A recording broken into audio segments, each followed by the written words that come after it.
एक छोटी सी मदद से बदलती जिंदगी। यह घटना 1943 की है, जब डॉक्टर R.H. कुलकर्णी हुबली में रहने वाले एक युवा चिकित्सक थे और महाराष्ट्र कर्नाटक की सीमा के पास चांदगढ़ गांव के एक सरकारी अस्पताल में कार्यरत थे। यह गांव घने जंगलों से घिरा हुआ था और जनसंख्या भी कम थी। एक तूफानी रात, यह जुलाई का महीना था, तेज बारिश हो रही थी। उस रात डॉक्टर कुलकर्णी एक किताब पढ़ रहे थे। तभी उनके दरवाजे पर जोर से दस्तक हुई।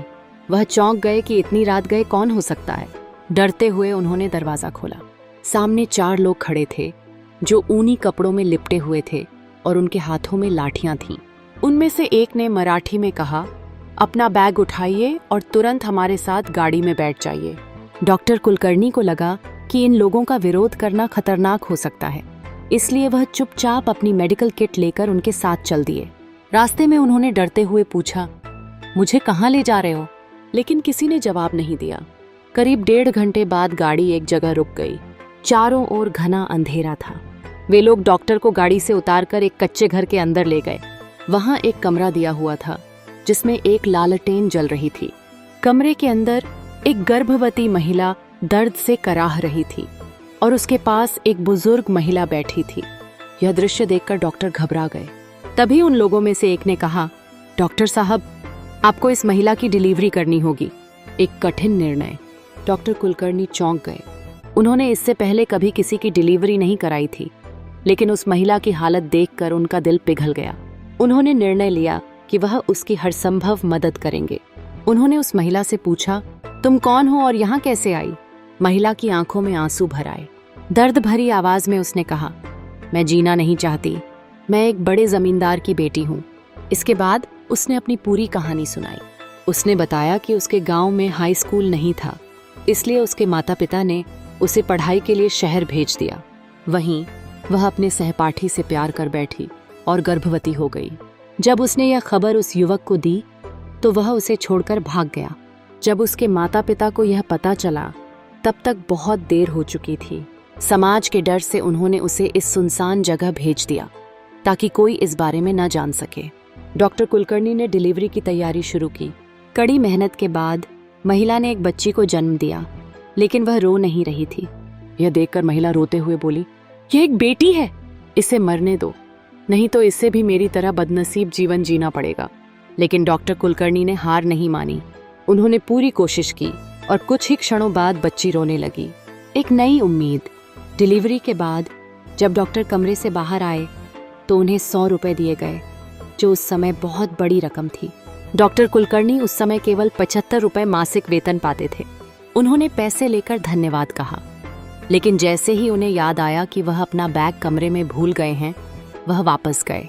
अंदर जाकर उन्होंने महिला के हाथ में 100 रुपए रखे और कहा, बहन, सुख और दुख इंसान की समझ से परे हैं, लेकिन तुम अपनी जिंदगी को एक नया मौका दो। जब भी संभव हो पुणे की नर्सिंग कॉलेज में जाना। वहाँ मेरे दोस्त श्री आप्टे हैं, उनसे मिलना और कहना कि डॉक्टर R.H. कुलकर्णी ने भेजा है, वे तुम्हारी मदद करेंगे। इसे अपने भाई की विनती समझना, अभी मैं तुम्हारे लिए और कुछ नहीं कर सकता। यह कहकर उन्होंने उसके सिर पर हाथ रखा और वहां से चले गए। वर्षों बाद समय बीतता गया। Doctor R.H. कुलकर्णी बाद में स्त्री रोग विशेषज्ञ बन गए। एक बार उन्हें औरंगाबाद में एक मेडिकल कॉन्फ्रेंस में आमंत्रित किया गया। वहां एक युवा, उत्साही और प्रतिभाशाली डॉक्टर चंद्रा का व्याख्यान सुनकर वह बहुत प्रभावित हुए। कार्यक्रम समाप्त होने के बाद किसी ने डॉक्टर कुलकर्णी को उनके नाम से पुकारा। यह सुनकर डॉक्टर चंद्रा सीधा उनके पास आईं और पूछा, सर, क्या आप कभी चांदगढ़ गए थे? डॉक्टर कुलकर्णी ने जवाब दिया, हाँ, मैं गया था, लेकिन बहुत साल पहले। डॉक्टर चंद्रा ने कहा, तो आपको मेरे घर चलना ही होगा। डॉक्टर कुलकर्णी ने आश्चर्य से पूछा, डॉक्टर चंद्रा, आज मैं पहली बार आपसे मिला हूँ। मुझे आपका व्याख्यान बहुत पसंद आया और मैं आपके ज्ञान की सराहना करता हूँ, लेकिन आपके घर जाने का कोई कारण समझ नहीं आ रहा। डॉक्टर चंद्रा ने आग्रह किया, सर, कृपया आज मेरे साथ आइए, मैं जीवन भर आपकी आभारी रहूंगी। डॉक्टर कुलकर्णी डॉक्टर चंद्रा के प्रेमपूर्ण आग्रह को ठुकरा नहीं सके। जब वे डॉक्टर चंद्रा के घर पहुंचे तो उन्होंने जोर से पुकारा, माँ, देखो कौन आया है। डॉक्टर चंद्रा की मां बाहर आईं और जैसे ही उन्होंने डॉक्टर कुलकर्णी को देखा, वह अपनी आंखों पर विश्वास नहीं कर सकीं। उनकी आंखें आंसुओं से भर गईं, लेकिन उन्होंने खुद को संभाला। डॉक्टर कुलकर्णी उलझन में पड़ गए और घबरा गए। इससे पहले कि वह कुछ समझ पाते, डॉक्टर चंद्रा की मां ने उनकी पुरानी यादें ताज़ा करते हुए कहा, डॉक्टर साहब, मैं वही लड़की हूं जिसकी आपने आधी रात को चांदगढ़ के पास डिलीवरी कराई थी। कुछ समय बाद मैं पुणे गई और आपकी सलाह के अनुसार स्टाफ नर्स बनी। मैंने अपनी बेटी को खूब पढ़ाया और आपको अपना आदर्श मानकर उसे स्त्री रोग विशेषज्ञ बनाया। मेरी बेटी चंद्रा वही है जिसका जन्म उस रात आपके हाथों हुआ था। यह सब सुनकर डॉक्टर कुलकर्णी अचंभित रह गए और बेहद खुश हुए। उन्होंने डॉक्टर चंद्रा से पूछा, लेकिन तुमने मुझे पहचाना कैसे? डॉक्टर चंद्रा ने मुस्कुराते हुए कहा, सर, मैंने आपका नाम सुना और पहचान लिया। मेरी माँ ने हमेशा आपका नाम श्रद्धा से लिया है। डॉक्टर चंद्रा की माँ ने कहा, सर, आपका पूरा नाम रामचंद्र है। मैंने अपनी बेटी का नाम चंद्रा इसलिए रखा क्योंकि आपने हमें एक नई जिंदगी दी। मेरी बेटी भी आपको आदर्श मानती है और गरीब महिलाओं का निःशुल्क इलाज कर उनकी मदद करती है। डॉक्टर कुलकर्णी की आंखों में भी आंसू आ गए।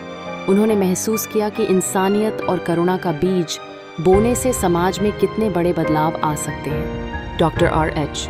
कुलकर्णी प्रसिद्ध लेखिका सुधा मूर्ति के पिता थे।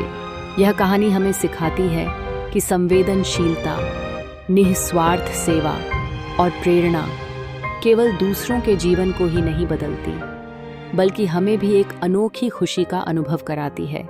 कभी-कभी किसी को उसके लक्ष्य तक पहुंचाने के लिए बस थोड़ी प्रेरणा और समर्थन ही काफी होता है। अगर आपको यह कहानी पसंद आई हो तो हमारे YouTube चैनल निया की कहानियां को लाइक, शेयर और सब्सक्राइब करना न भूलें।